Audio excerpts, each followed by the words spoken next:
This match kind of has a bit of a funny story behind it because I was 2-0 at this point, and I was like praying to God, saying, please, please, please do not make me fight Ace because that's a matchup I'm really not looking forward to.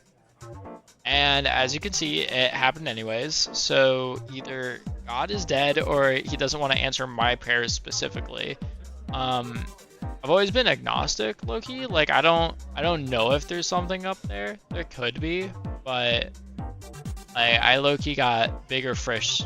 Fish? I got bigger fish to fry, other than whether or not there's a god looking upon us, and clearly not, because I opened my hand with like 2 chews and then passed. But I mean, he let me win the dice roll, so I'm gonna give God like a middle thumb, not thumbs up, not thumbs down. You know, you make me play ace, but you also gave me the dice roll win.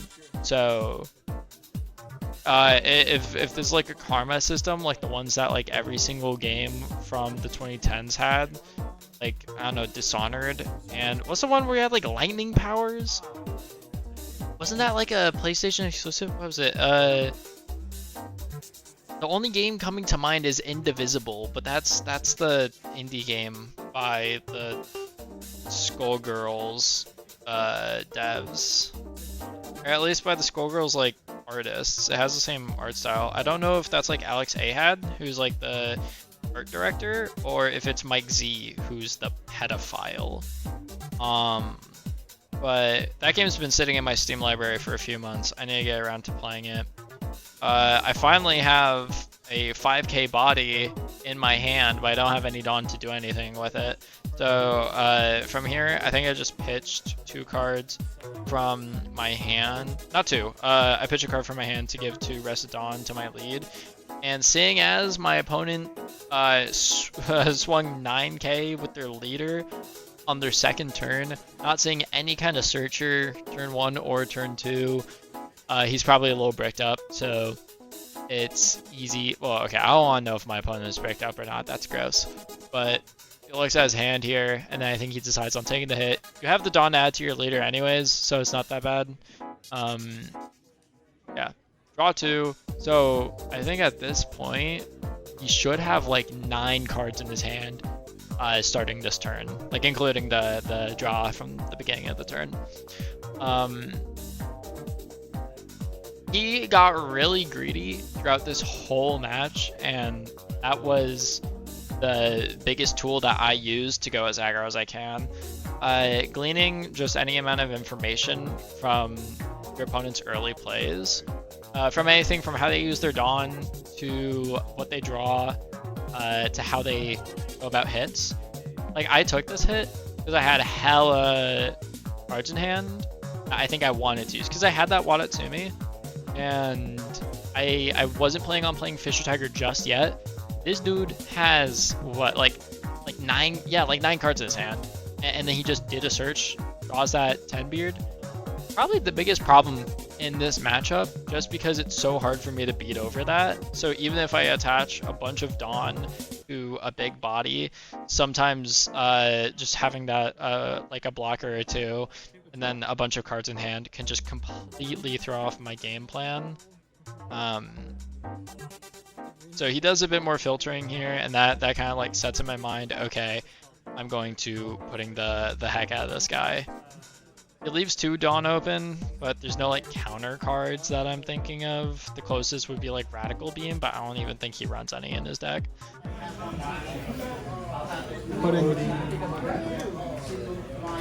This is where you go, ah, oh, thank God, my hand was terrible. It kind of was, but No, it wasn't. I had no blaze early on.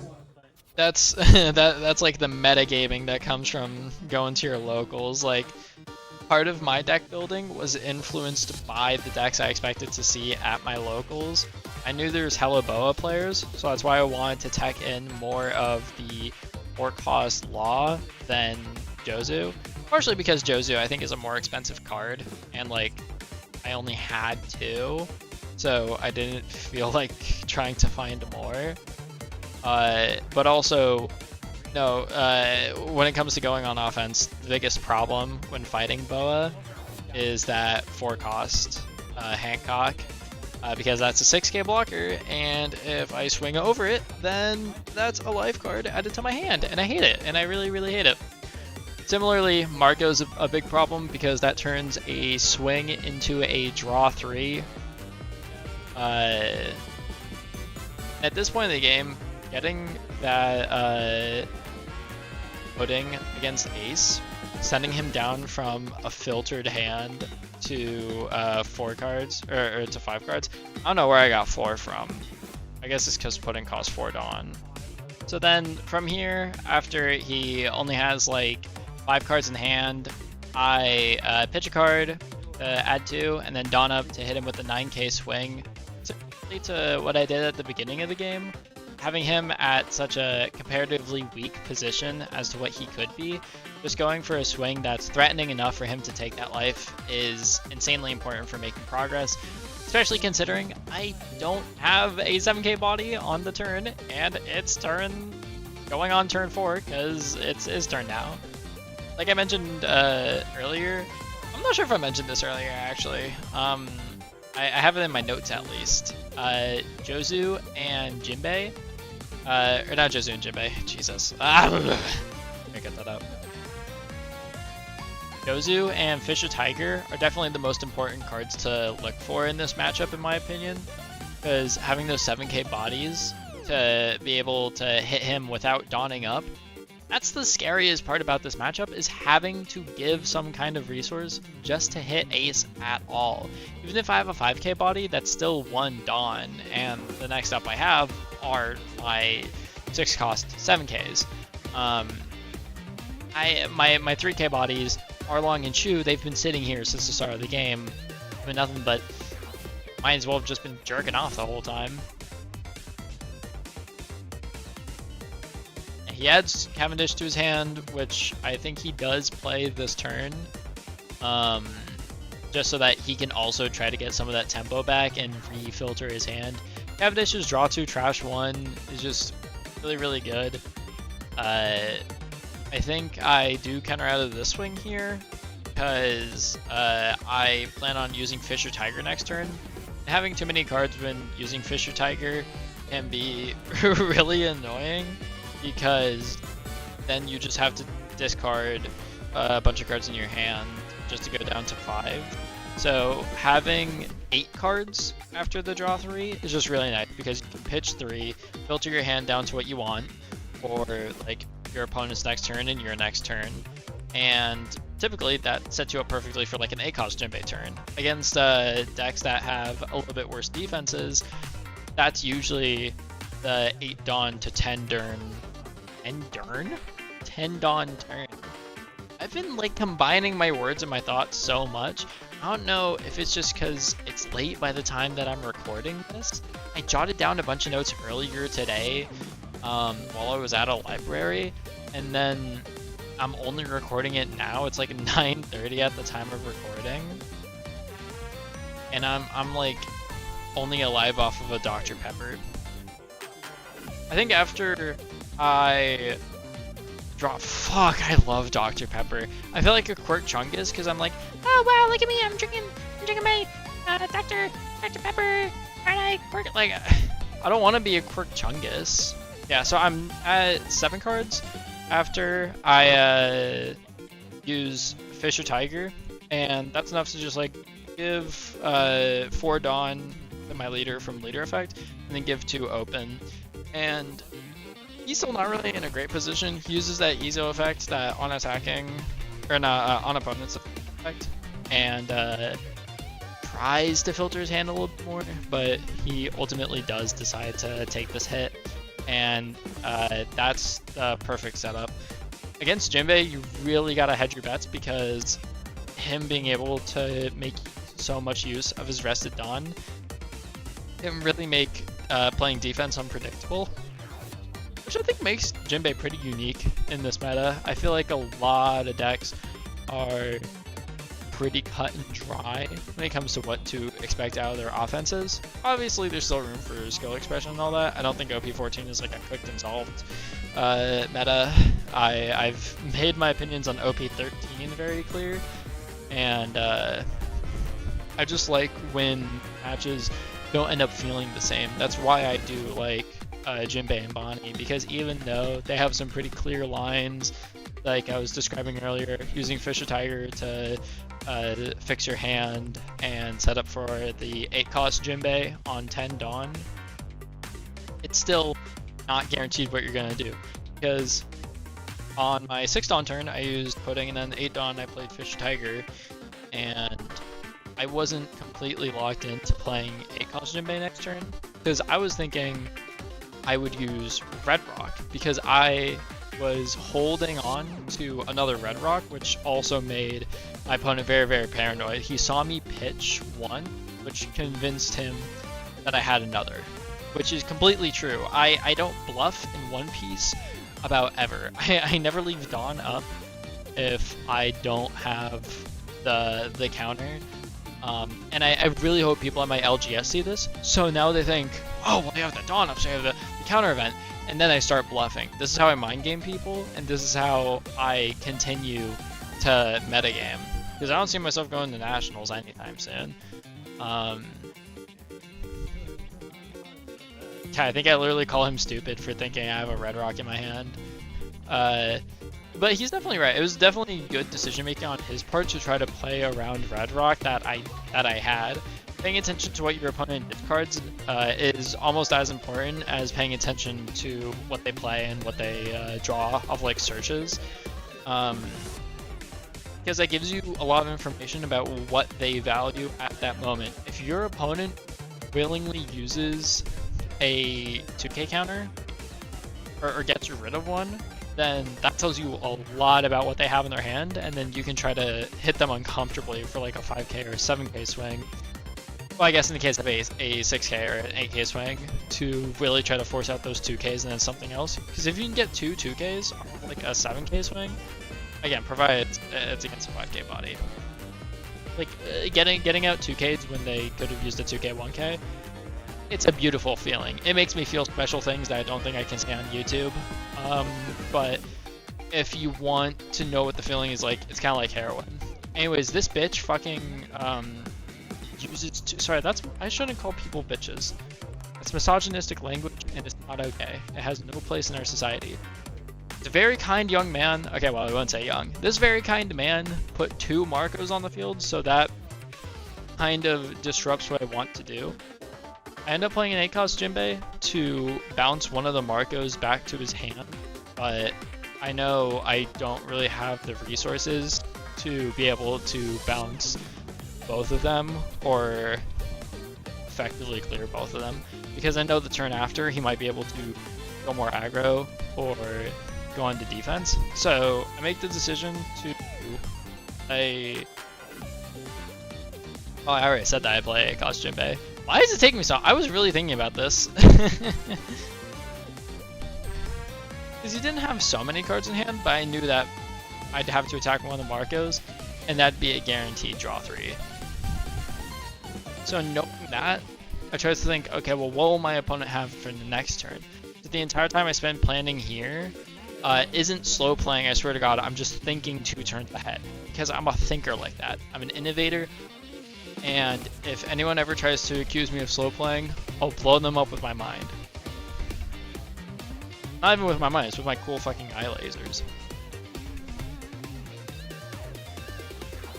A situation like this kind of makes me think, like, huh, maybe I should tech in Gravity Blade, but I already have a lot of bricks in the deck, and while Jinbe is very, very good at drawing cards and filtering his hand, I have had very unlucky hands before where like I was mentioning with his hand, or about like hypotheticals where you get 2Ks out of your opponent for less than a 2K's worth.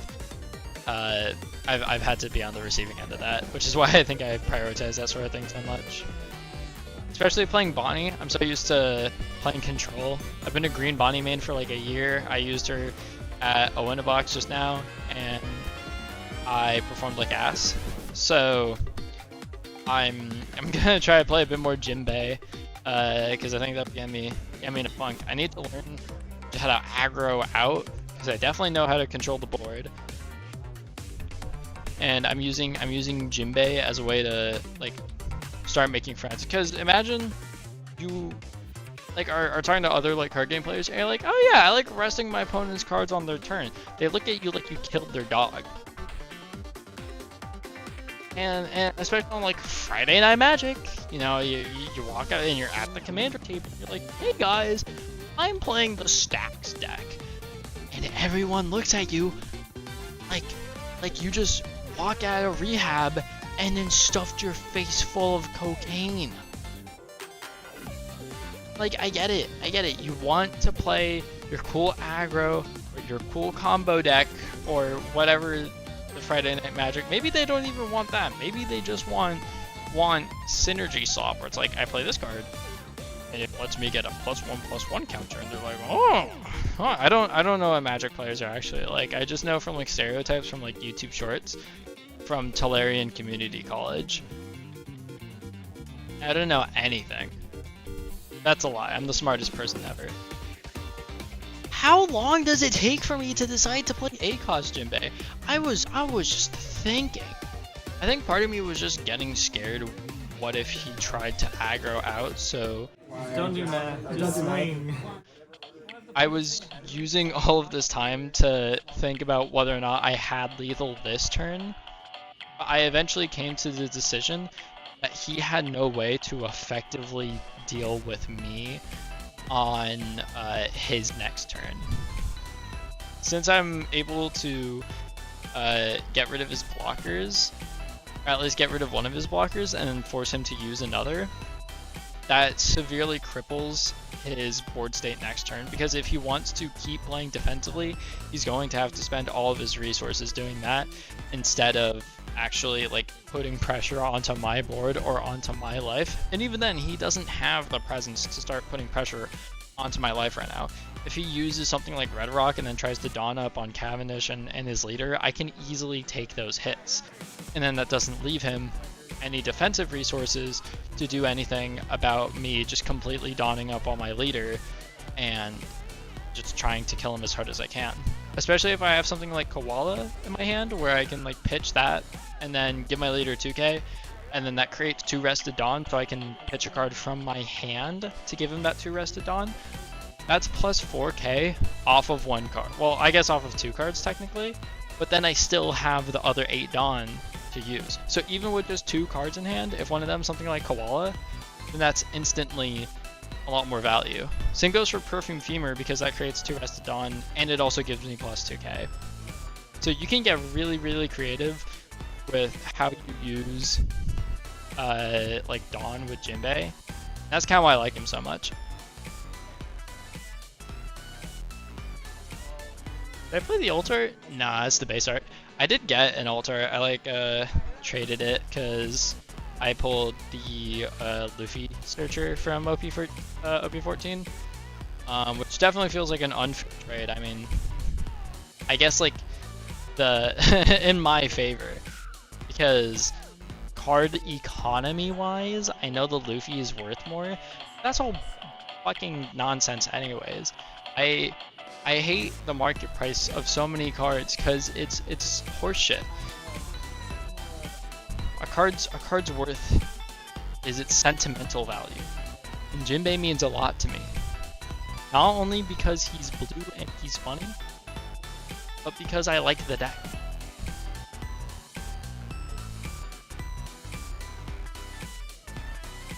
Yeah, I swing 10 and I swing 9, which I think he... Yeah, then I dawn up on my leader to swing 7, which I think he ultimately just blocks. I don't have any more dawn to give that'll actually matter.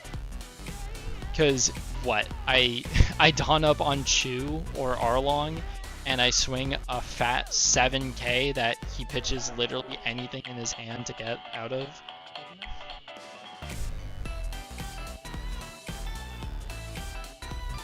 Yeah. I spent that entire turn doing math because reasonably my opponent should have been able to counter out of an unblockable.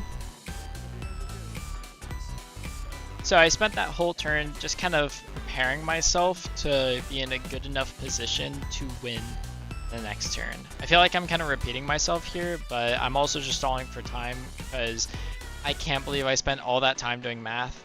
Granted, he did start that turn with like 10, 11 cards in hand, and now in retrospect, I know his hand didn't actually have that much counter. I think if I just committed to a 22k unblockable swing, then he would have died. I didn't know that at the time. I was just trying to make the best guess that I could. So bouncing one of the blockers back to his hand and then just letting him use the other to get the draw 3, I think was still a good enough decision, because I know for sure that next turn with an unblockable attack, he just gets owned forever. So he spends a bit of time trying to figure out what to do here.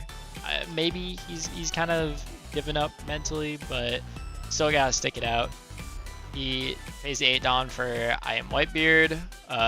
Thankfully, cannot turn himself into an 8k leader, which is also something I dreaded, and I think he definitely, well, I'm not sure how much I can call it misplaying when 2 times I took a life card off of him. He couldn't really do much about it, but I think letting go of that last card was a huge mistake, because if you're in a position like now or like last turn,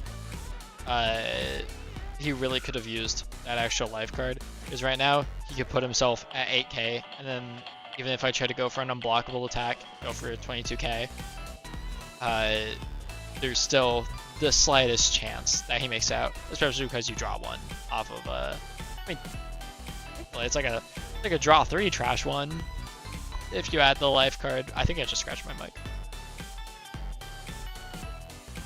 And at this point, I'm just convinced I can take any hit I want. I'm very convinced I win on the next turn. I don't really care about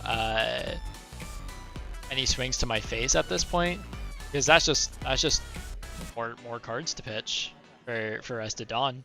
Fresh cards in hand. 1, 2, 3, 4, 5, 6, 7. This is the 20k unblocked. Oh, 20? 20k! 22k unblockable. Rest 2 Dawn for I'm funny as hell. Rest 2 unblockable. I don't think I can defend it. I will pitch a card from my hand to give those 2 rested on to Jinbe.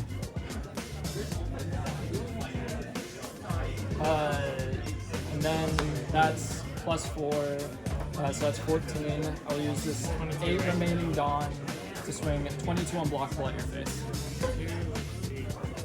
8, 9, 10, 11, 12, 13, 14, 15.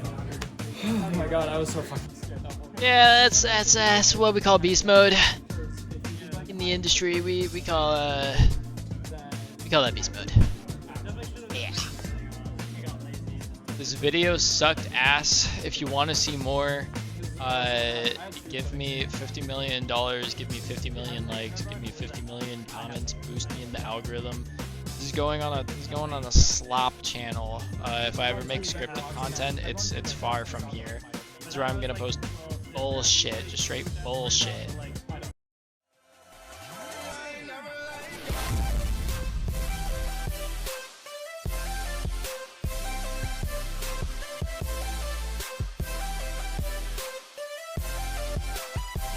I'm like, hey, what's up?